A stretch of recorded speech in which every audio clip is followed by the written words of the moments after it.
You were given this sheet in your last in-person day.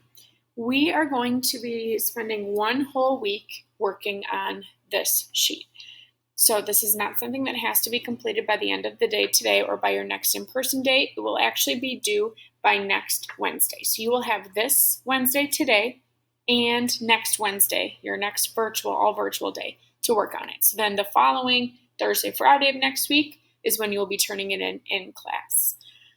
So you will need to look at or refer back to your simple, compound, and complex sentence notes that we just took. And think about, remember your sugar cookie and frosting, and sprinkles examples. So up above, I have sentences given to you as examples, and then also the little notes that we took on each type of sentence above. Now I am going to be explaining the front half of this sheet, and you're actually going to only be writing on the back half of the sheet. I'm going to do quite a bit of highlighting on here to kind of color code some things, but don't feel like you need to color code this. Also, if you want to use this sheet as a guide, but you would rather type up your sentence structure writing, you are more than welcome to type it up and then share it with me by the due date. That may also help you to color code it if you want to highlight or use different colored text on that document. Okay, so up at the top, we have simple sentence, which is kind of like our kindergarten, first grade sentences that we talked about. Tom ran home. They're okay sentences, and they're just kind of like a plain sugar cookie. They're okay to eat, you would still eat them, but they're just not as good tasting as they could be, as we know they could be. Then you move on to compound sentences, the next degree. I kind of say that's about a third grade sentence. So they're getting better. They're getting a little bit more interesting, a little bit more enjoyable to eat with frosting added onto your sugar cookie. But they're still not as detailed as they could be.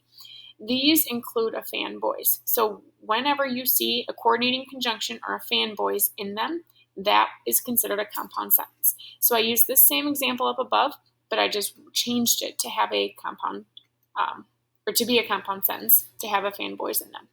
Tom ran home, comma, but he had forgotten his backpack at school. So now we have changed it from a simple sentence to a compound sentence, a kindergarten sentence to a third grade sentence, and now we're going to change it to a sixth grade sentence using complex sentences and a WUPIS.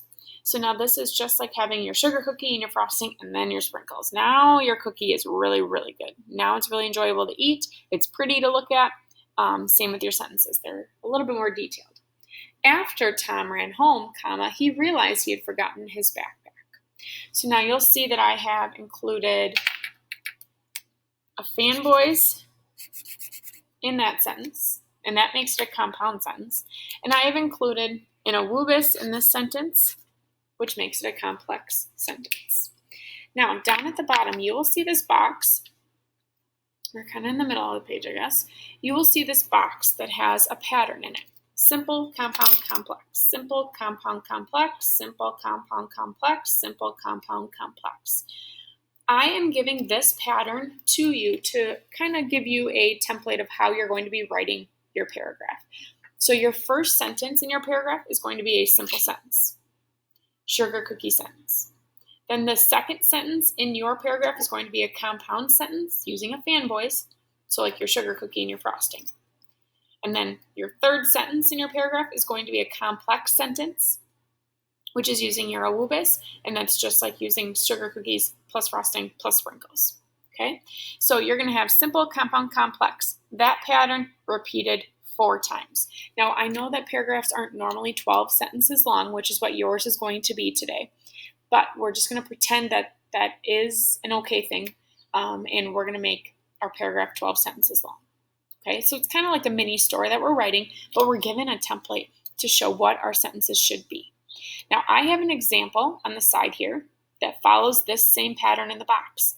I have it here, and I'm going to color code it with the different degrees of sentences like we have up above, and then in the pattern also to show you what a good writing looks like when you include a combination of simple, compound, and complex sentences, which is our main goal here. So by 7th and 8th grade, Mrs. Reynolds and Mr. Paff kind of expect you to use these different degrees of sentences in your writing to make your writing more 7th and 8th grade like, to make it a little more interesting. So we're getting that good practice in 6th grade here.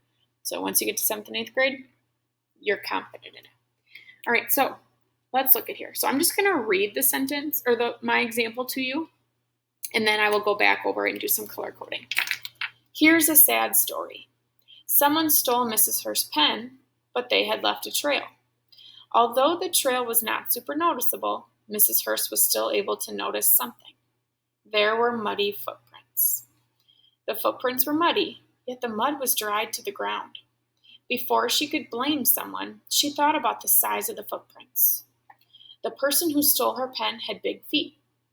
There were 2 people who could have stolen her pen, Mr. Kelleher and Mr. Delcamp. Once, Mrs. Hurst saw Mr. Kelleher walking down the hallway suspiciously. It could have been him. Yet, Mr. Delcamp has keys to the classroom. She wishes she could find her pen, if only she could decipher the culprit. All right, so this is a made-up story. My pen didn't go missing, and I know Mr. Kelleher and Mr. Delcamp wouldn't take my pen. However, let's look at the pattern and the structure of this paragraph.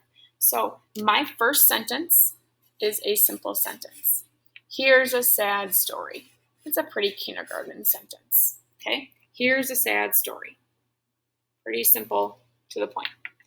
Now my next sentence should be a compound sentence, and in order to be a compound sentence, it has to have a fanboys in it. So let's find the fanboys. Let me grab a pen so I can circle it for you. Someone stole Mrs. Hurst's pen, comma, but they had left a trail. Now my fanboys in this sentence is but. Okay, once I find that in the sentence, I know I have a compound sentence. So someone stole Mrs. Hurst's pen, but they had left a trail. And now the third sentence. Although the trail was not super noticeable, Mrs. Hurst was still able to notice something.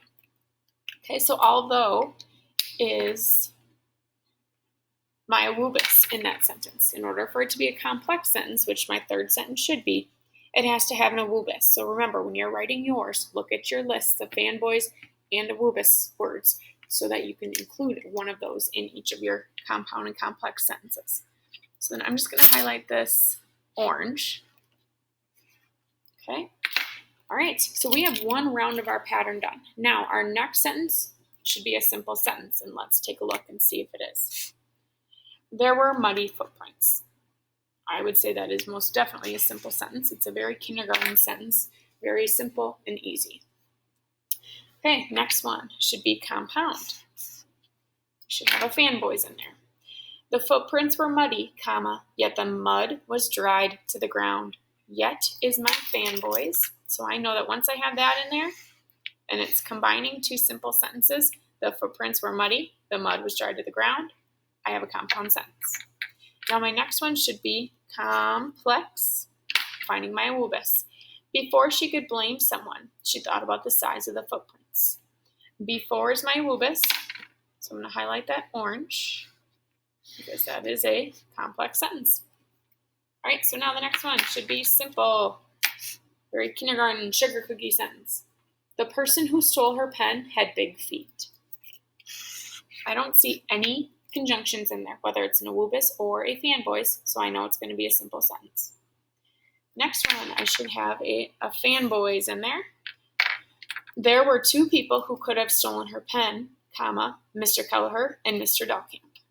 And is in there. It's just combining 2 subjects. Okay, so it's not combining 2 simple sentences. It's just combining 2 subjects or 2 nouns in there. So that is our compound sentence. Highlight it yellow.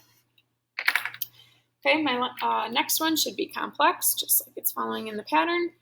Once, Mrs. Hurst saw Mr. Kelleher walking down the hallway suspiciously. Once is an awubis. And since I found that in there, I can highlight it orange because that is a complex sentence. All right, so next I should have a simple sentence. It could have been him. I would definitely think that's a simple sentence. Very short, to the point, short and sweet. Now, compound, we should have a fanboys in there. Yet, Mr. Delcamp has keys to the classroom. I found my fanboy. Let's highlight it yellow. And then the last one should be complex. I would highlight it orange. She wishes she could find her pen, comma, if only she could decipher the culprit. if only or the two words work together as one subordinate conjunction. So we can circle both and highlight that. All right, so now you'll see that I have a 12-sentence paragraph that follows this pattern. Simple, compound, complex, simple, compound, complex, simple, compound, complex, and simple, compound, complex. Your turn.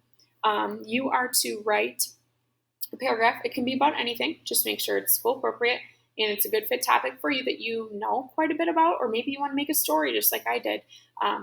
And please do not use mine as a way for you to just change a few words, but rewrite mine. Please create your own. Do not use mine. Do not use the main ideas from mine, but you are to use this pattern over here. So you can write it on the back. If it helps you to color code it and rewrite it, I have the pattern relisted on the back for you.